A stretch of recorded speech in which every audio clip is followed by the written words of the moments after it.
Bom, eu gostaria de começar citando um caso que ocorreu agora recentemente.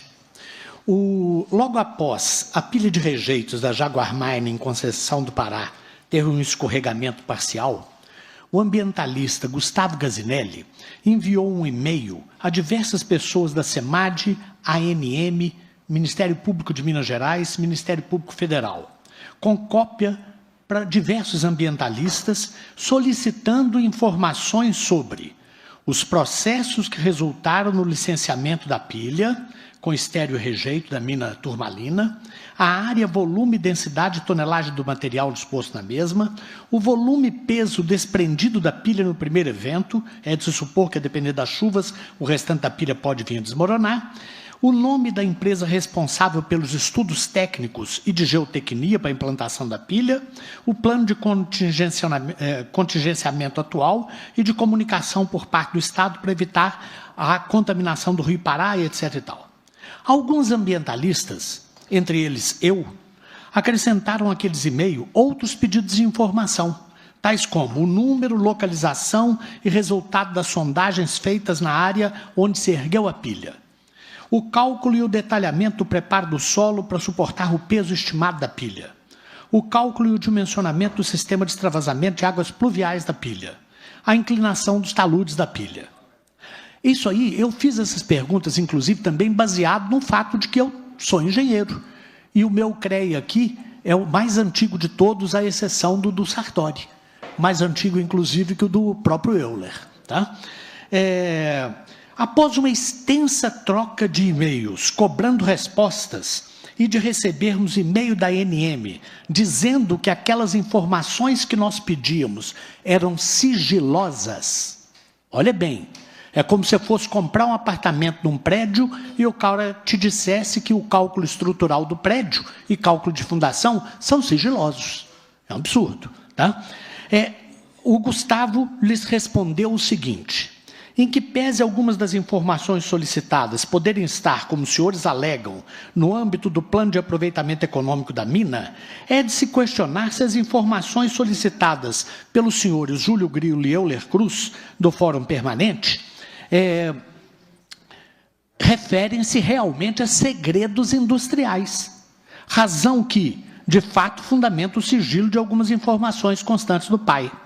Finalmente, em 11 de fevereiro de 2025, quer dizer, logo agora, recebemos uma resposta da ouvidoria da ANM, dizendo: prezada senhora Marcilene Ferreira, chefe de gabinete da Secretaria Nacional de Participação Social, porque nós tivemos que apelar para a Secretaria Nacional de Participação Social para que pudéssemos ter uma resposta. Tá? Então, ele diz o seguinte: entendemos o questionamento sobre todos os lados componentes do PAI serem, de fato, segredos industriais. Porém, a legislação vigente não diferencia esses dados, caracterizando a divulgação de cópias, parará, parará, parará, parará. Então, ademais, a solicitação de dados e resumos de trabalhos técnicos que somente poderiam ser obtidos através de pedido de vistas não é regular, pois estaríamos indiretamente dando vistas ao processo à pessoa que não comprovou sua condição de interessado. Quer dizer, deram um nó na questão. Então, logo, os seguintes dados não serão fornecidos para acesso de vistas e cópia de processos: o número, localização e resultado de sondagens feitas na pilha, o cálculo e detalhamento do preparo do solo para suportar o peso estimado, o cálculo e dimensionamento do sistema de extravasamento de águas pluviais e a inclinação dos taludes da pilha. É importante agora dizer o seguinte: as fotos do rompimento, retirada do local após o rompimento da pilha, mostram claramente que a base da pilha cedeu. Qualquer pessoa que tenha feito a cadeira de mecânica dos solos, olha para aquela pilha e sabe o que aconteceu.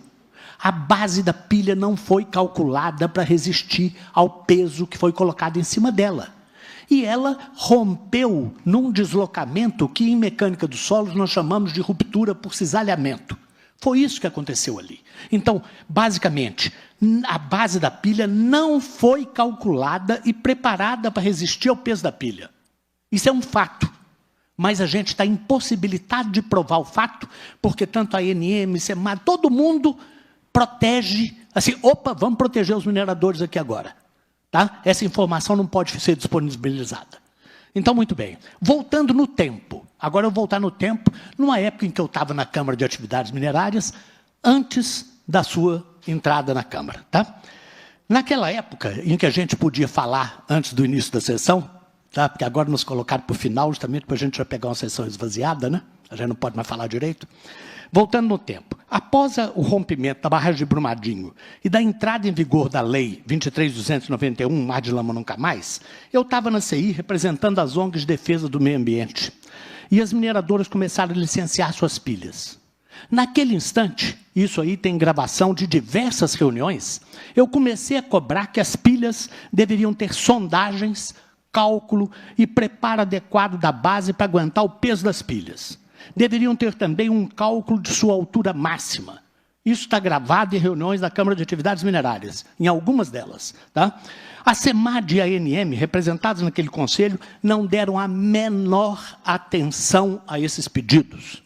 Quando do licenciamento da pilha do Fraile, da CSN em Congonhas, ao questionarmos, eu questionei, a altura prevista de 217 metros, que significa aproximadamente 430 toneladas por metro quadrado, e que nós estávamos questionando sobre o preparo da base, alguns dos conselheiros da Câmara de Atividades Minerárias chegaram a tentar nos ridicularizar. Isso está gravado. Eu gostaria muito que hoje estivesse aqui presente o representante da ANM nesse conselho. Que eu gostaria que agora, após o rompimento da Jaguar Mining, ele se posicionasse como se posicionou naquela reunião. Eu gostaria, realmente. Muito bem. O fato é que as pilhas que vieram sendo construídas ao longo desses últimos anos, certamente não têm cálculos para o preparo da base, nem cálculo para definir sua altura máxima. Cálculos que deveriam ser realizados para não colocar a sociedade e o meio ambiente ao risco. Isso tem que ser feito individualmente, pilha a pilha, porque depende da granulometria, do peso específico do material que está ali, de tudo. Tá? Mas esses cálculos hoje não são feitos. E se são feitos, é feito assim de orelha, como disse o Euler, e não podem ser apresentados em público para sofrer um questionamento sério. Tá? A meu ver, a responsabilidade de todos os envolvidos tem sido muito, muito grande. A SEMAD aceita autodeclarações. Diz que não tem responsabilidade pelas informações recebidas, nem pelos riscos do empreendimento. Então, o que ela está fazendo ali? Só bater um carimbo? Não é possível. Fica 1 ano por um processo licenciado, 2 anos, e você acredita piamente na autodeclaração. Não é responsável pelas informações que estão ali, ou omissões que estejam ali. Tá? Se diz assim, eu não mexo com risco, não avalio o risco, azar se isso aí arrebentar e matar um monte de gente, o problema é deles, não é nosso. Nós não estamos envolvidos com risco. A ANM diz que as informações sobre cálculos básicos do empreendimento são segredos industriais e tira o corpo fora. E o Ministério Público, na sua última gestão, me desculpa, não é na gestão de vocês, tá? Dizia que a mineração que se praticava em Minas era sustentável. Isso é uma imensa demonstração de greenwashing. Porque ninguém consegue discutir, seja do Ministério Público, seja da SEMAD, a sustentabilidade da mineração como se pratica em Minas, comigo ou com qualquer um de nós da sociedade civil. Eu já chamei esse debate algumas vezes e o povo simplesmente não tem coragem de enfrentar esse debate. Mas fica fazendo greenwashing dizendo que a mineração que se pratica hoje é sustentável. Agora, por fim, então, tá? Para terminar. Eu quero dizer que essas instituições não observam os princípios de precaução e prevenção. E isso para atividades que geram riscos para a sociedade e para o meio ambiente. Gera risco de morte. Tá? A meu ver, essa responsabilidade não pode ser atribuída apenas ao empreendedor. Ela deveria ser também da SEMAD, ANM e Ministério Público de Minas Gerais. Então, agora, finalizando, de uma forma muito prática, deputados, de uma forma muito prática, eu gostaria de pedir à Assembleia Legislativa que solicite a SEMAD, a ANM, para as pilhas do Fraile em Congonhas, com 217 metros, B3 e B4 de Macacos, com previsão de mais de 280 metros, e da pilha do Gandarela, com previsão de mais de 270 metros, que a SEMAD solicite, então, a ANM, não, que a Assembleia Legislativa solicite a ANM e a SEMAD o número, localização e resultado das sondagens feitas na área onde se pretende erguer a pilha. O cálculo e o detalhamento do preparo do solo para suportar o peso estimado da pilha. o cálculo da altura máxima da pilha, considerando as características do material que será depositado, o cálculo e o dimensionamento do sistema de extravasamento de águas pluviais da pilha, a inclinação e a altura dos taludes dessa pilha. E vocês vão ver que eles não vão conseguir entregar essas informações, porque essas informações não existem. Tá? E essas pilhas não vão resistir ao peso próprio, podendo provocar ruptura da base ou até mesmo liquefação na base da pilha. O escorregamento de qualquer uma dessas pilhas coloca a sociedade e o meio ambiente em risco e nos parece que esses cálculos não foram realizados. Estou dizendo nos parece e me parece mesmo, porque senão, qual o motivo para ficar escondendo tanto isso? Para terminar, essa lei chega em ótima hora. Muito obrigado, em nome de toda a sociedade. E esperamos que os riscos de escorregamento das pilhas sejam compreendidos e tratados com mais responsabilidade por todas essas instituições que estão envolvidas nesse assunto. Muito obrigado e desculpa se eu passei 1 ou 2 minutos. Muito obrigado, Júlio, pela contribuição.